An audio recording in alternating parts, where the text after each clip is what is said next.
Hey guys, how you doing? Dovey here, and welcome to this week's weekly dev post. Now I'm going to jump straight into it, and this first post is regarding Linkshells and free companies. Now, as you know already, in the free company, if you go to the member section, you can see a list besides everybody's names, and it will tell you exactly when that person has last logged into the game. Now, the OP of this thread also wants a similar system for the Linkshell. But this community rep has replied, while free companies have specific databases where historical information is kept, Linkshells are designed to function as a chat channel and use the least amount of information possible in order to reduce the strain on the servers. Login history, specifically in this case, is not recorded internally. Now this does make a lot of sense because a Linkshell was originally intended just to be, quite simply, a chat channel, as this community rep has said. And of course, because it's just a chat channel, there shouldn't really be any form of organization involved. It is just simply a place where I can go in and chat to people separate from my free company. Now then, this post is regarding our grand company seals. Now of course, if you are a player like me and you have done a lot of fake grinding to level up alternate jobs or alternate classes up to 50, you would know that you'll be stuck at 50k grand company seals. And of course, in the future we will be able to spend our seals to get extra ranks and buy weapon and arm upgrades. Now this community rep has also said some of the things that you will be able to purchase with the seals are the grand company furniture that was shown off during the previous letter from the producer live. So it means with our grand company seals we could buy free furniture for a house, which is, I think, a very good idea, because obviously no one wants to buy a house and for it to be empty for a couple of weeks because you don't have the money or you don't have the available skills to actually craft furniture for your house. So I think this is a very good update. This thread is regarding the armor, and if you don't know already, you can't store a lot of items in the actual armor chest. So the armor, as said in this post, has been curated to store items that only have a single way of obtaining them, such as our AF gear. Due to this reason, we do not have plans to make it possible to store crafted items or items that come from dungeons. However, we are looking into making it possible to store seasonal event items, such as the ones that could be obtained during the All Saints Wake, and we are planning to address this in patch 2.1. Now then, this post is regarding the issue wherein artifact gear and other equipment that we have in our inventory and or our army chest takes up too much room, quite simply because of duplicate items. Now this is an issue that persists especially with legacy players because they already own the artifact gear from 1.0, and of course once they do the quest again for their new jobs, of course they will then get another set of AF gear. And of course quite a lot of gear like this you cannot discard and you cannot get rid of them whatsoever, so they're taking up unnecessary space. Now the community rep has said in this post, the development team is aware of the large issue where inventory space is being taken up by artifact equipment and other equipment that you are unable to discard, and they are looking into countermeasures that either allow you to simply discard them or create an NPC to take care of it for patch 2.1.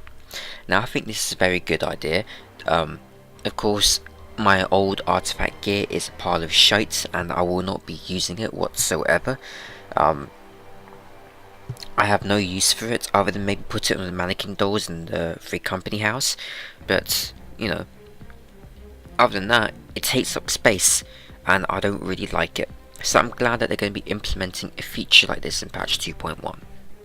Now then, this post is about allowing us to send mail to our alternate characters. Now there have been quite a few people who have said that it's rather stupid that we can't send mail to our alts, and I sort of agree with them, but I also similarly disagree with them, and I'm glad that they're keeping it this way, and there's a reason why. So first I'm going to go into the post, which is, currently the system is designed to allow sending items to those in your friends list. In the future, removing this restriction might be something to consider, but we don't have any planned changes at the moment. Now there are two things I want to talk about here. The first one is about sending mail to people who aren't on your friends list. I have split views about this. The first one is that yes, it would be nice to send mail to people that aren't on my friends list. It would be nice if I could just send mail to a random person and say, hey, how did you get this? Hey, how did you get that? Contact someone who's in another guild, for example. Contact someone who's in another Linkshell. That would be nice. However, if they remove this restriction, do you know how easy it will be for guild spammers and guild sellers to spam your mailbox? I guarantee you, if they remove this restriction, the next day you will log into this game and you will find your mailbox will have 99 messages from guild spammers and RMTers. I'm telling you, this will happen. That is something that will happen. And people will then ask for them to go and hotfix this. They'll ask, it's stupid that we can have all these gold farmers now sending us replies and sending us messages to our mailbox. All because of them removing this restriction. Another thing as well is sending mail to your alts.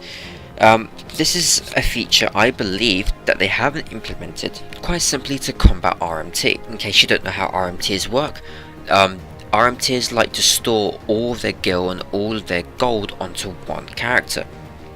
And of course, it'll be so much easier for RMTers to go about and store all this gil if they can send it all to one alt or send it all to one character on the same account. And instead, RMTers have to purchase an extra account to store all the gold. Now then, on to the next post, and this post is regarding the MVP vote system. Now there has been a lot of concern on the official forums whether the actual vote itself would take place during the middle of the dungeon or at the end of the dungeon. And quite honestly, if it was during the middle of the dungeon and we had a random pop-up that pops up every couple of minutes to vote, it would be rather annoying, especially if we were forced to have to vote. Now the MVP vote takes place specifically after a dungeon boss is defeated. The process is entirely voluntary, which means you can do it or you don't have to do it, and players can choose not to make any vote at all. It is within design in mind that we hope players only use the MVP vote system to reward helpful and exceptional players and encourage players to work towards that goal to receive a vote. In other words, with the MVP vote system, they're trying to bring out more teamwork and a much more of a friendly and warm community within the Duty Finder, because of course there are quite a lot of people who are trolls and quite a lot of people in Duty Finder groups who are pretty much elitist pricks, and they're trying to combat this by encouraging players to be more kind, encourage people to be much more helpful during dungeons. I think it's very good that they're only making us vote at the end of a dungeon, because it would be rather annoying if we had to vote during the middle of a dungeon or we had to vote after each boss. It would take up valuable time, and I'm glad that they're making it at the end of the dungeon.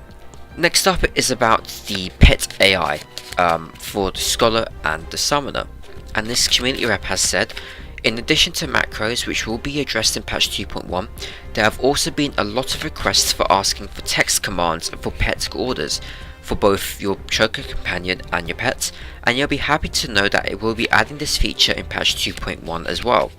On a separate note regarding pets, though this is something for the future, we are currently looking visibly confirming the commands you issue to pets. Since the specifications of companions and pets are different, this is something that needs a bit more time.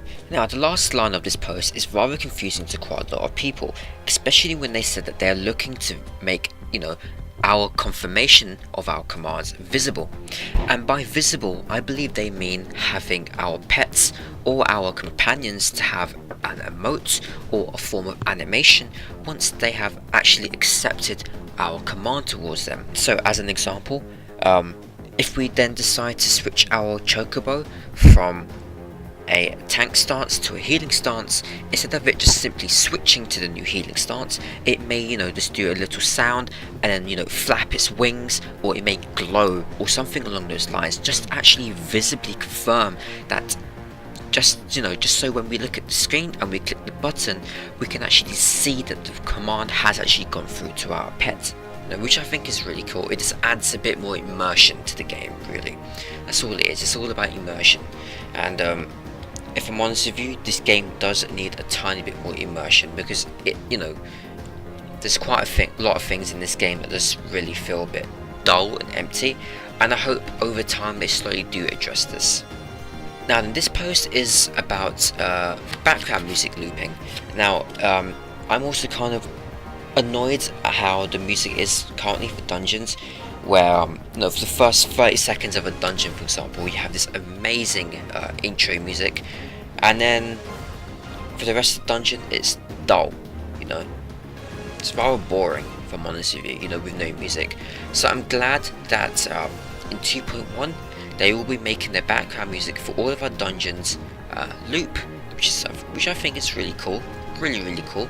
I would love to continuously hear the Wanderer's Palace on loop, because I think that beginning intro music is really good.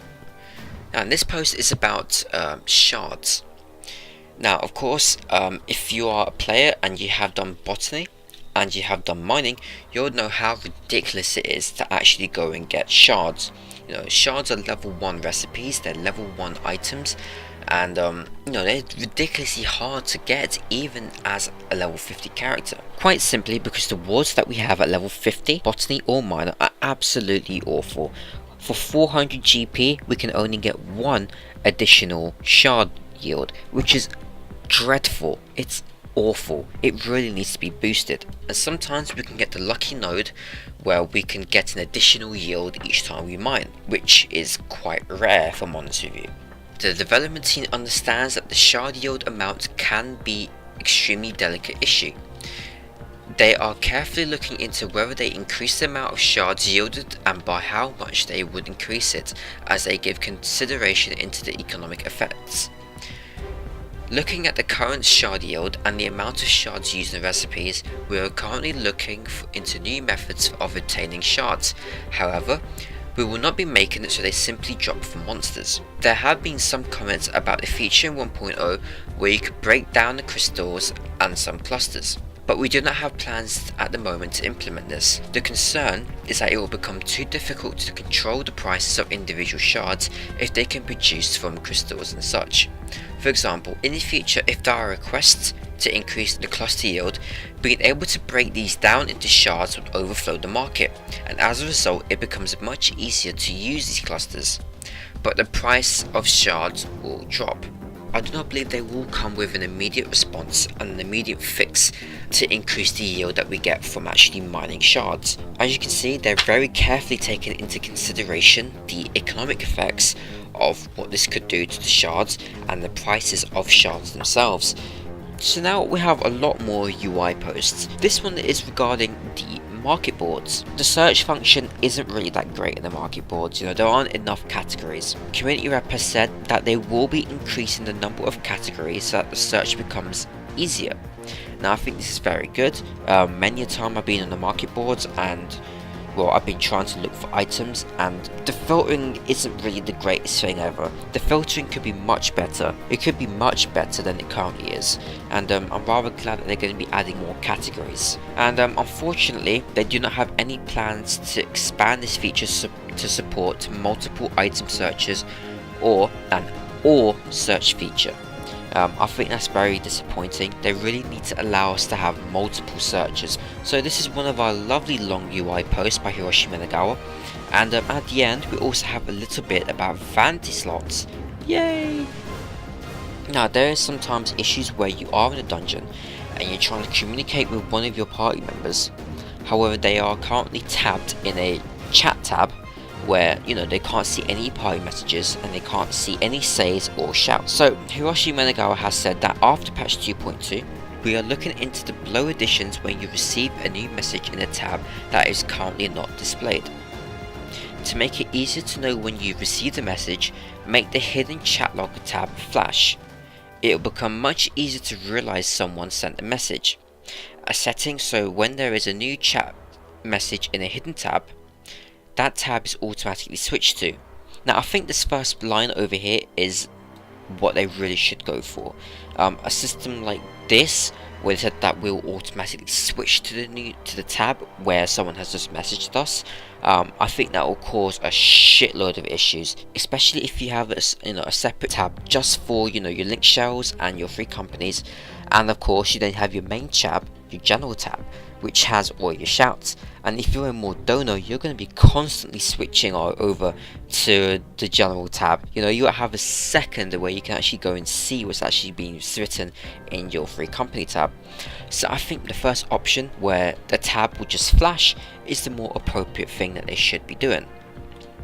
And now we're going to go straight into Vanity Slots. Now unfortunately, Vanity Slots will not be coming until patch 2.2. They're still going through the process for actually finalizing what the Vanity system is like, and they may not even call it Vanity Slots at all. They may have a completely separate name for it. Now in the post is, the previous request asked us to have separate equipment slots for cosmetic gear. In addition to regular equipment slots, we will not be implementing a system exactly as originally requested, but a system that does fulfill the goal of displaying alternate equipment to what is worn. Also, as previously mentioned, there will be some restrictions as to what combinations can be worn and displayed. So now we have a few more posts by Hiroshi Menagawa regarding the UI, and a bit more PlayStation 3 related stuffs. So the first post is regarding another PlayStation 3 feature, and the player has asked, is it possible if whilst holding down the L1 trigger button, we can select enemies from the hate list with the up and down buttons? And Hiroshi Menagawa has said that we will be implementing this exact control method and feature in patch 2.1. Now then, they're also going to be planning to implement a ready check feature. We've finalized the specifications and the implementation schedule, but as this is part of a feature group that is comparatively lower in priority, this will be addressed after patch 2.2. And I think this is a very good feature, because there are times when you're about to start a fight and you know, you have the healer, or you have one of the tanks that are AFK, and then the party just wipes because, you know, the player never said, oh, I'm AFK, BRB or whatever. But then again, I think it also can be kind of annoying where, you know, we have to check a box or something just to say that we're here and we're ready to start the primal fight. It is kind of annoying. The next part is about effect filters. We've made adjustments so there is a visual effects column under the battle effects settings for own in the character tab found in the character config. The below effects were added to the own group: pets, companions, minions, mounts, and objects that you are controlling, i.e. cannons and magitech armor. We will be making this fix in patch 2.1. Now then, this post is about accepting multiple guild leaves at the same time, and their display on the map often becomes difficult to see which is which. To start out in patch 2.1, we will be changing the colours of the circles displayed on the map, indicating the guild leave area. After this, we'll be making further adjustments so that it's even easier to tell which leave you have started. I wish that they brought back the feature that they had in beta, where you could go through your journal and actually check and uncheck the different quests and different guild leaves that you do not want to do at this current moment of time. So I am glad that they're kind of addressing this issue, but at the same time, I kind of do wish that they just bring back the old system that they had in beta. So guys, thank you for watching this video, and in case you don't know already, on Friday, which is the 22nd of November, they will be doing another live letter, and of course, like always, I will be doing coverage of the live letter, and I will be including a shit ton of images that I will be screen capping from the actual live letter video themselves. So guys, thank you for watching this video again, and take care.